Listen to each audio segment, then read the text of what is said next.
Hello mga ka-ohms, ayan nagbabalik ang Baklang Bisaya, no? Ngayon nandito kami ngayon. Nandito ako sa trabaho ko, kasama ko si Raymart. Ayan.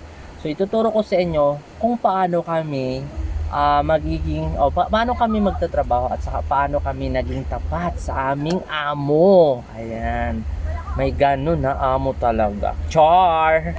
Amo talaga daw. Amo. Okay. Una, sa pag pinagkatulaan ka ng iyong amo, dapat huwag mo talagang sirain 'to, no? Oo, yan talaga. Unang-una, yun ang number one, na wag mong sirain ang tiwala ng iyong amo. Yun.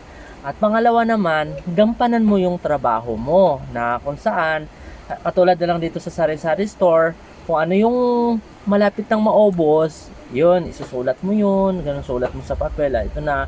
Tapos kung ano yung mga dapat i-order, isulat mo sa papel. And then, pag andito yung boss mo, saka mo ibigay sa kanya. O, yan yung pangalawa, 'di ba? At ang pangatlo, syempre, maglinis ka sa tindahan, ganun. I-arrange mo yung dapat i-arrange. Ayan, yung lalo na mga dilata, mga chicherya, ganun. Tapos, sa'yo Mark, anong suggest mo sa pang-apat? Dapat. Pang-apat dapat ay Dito ka, harap ka dito. Lala, naulaw pa. Dili ka. Dili, uy. Wala. Yan, pang-apat, anong dapat? wag dapat puro cellphone ng matupagin. Dapat lahat ng mga bumibili laging pagbilhan sila para lalo na sila laging bibili dito. Ayan, so yan. Kasi yung iba kasi talaga, yun, di maiwasan di mag-cellphone eh. Ayan.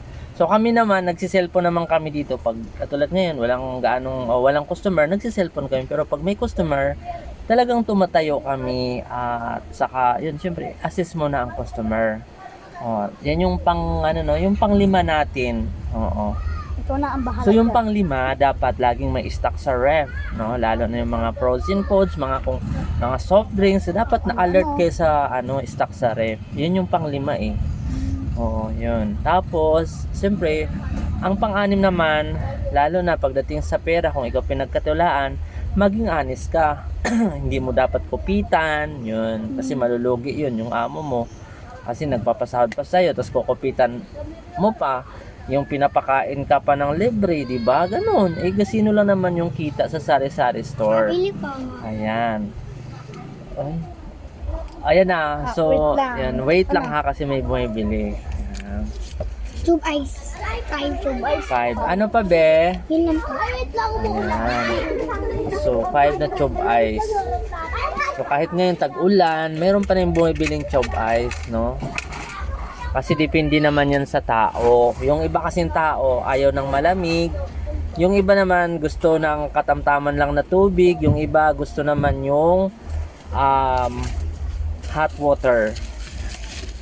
Hot water talaga. Nag-English pa si Baklang Bisaya. Hindi naman marunong.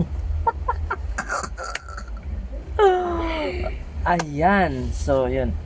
So, hanggang dyan na muna mga ka-ohms, no? Yung mga tip namin kung paano ka maging tapat sa amo mo. Ayan. So, susunod nating tip, mag-comment kayo kung anong topic naman namin, no? Kung anong topic namin. Ayan, kung anong topic namin ni Baklang Bisaya. Ayun, my name is Baklang Bisaya. Ayan, nagbago ang mukha. Medyo konti lang. No? Sige, send mo lang, be. Sige, bye-bye. My name is Raymar. Ayan.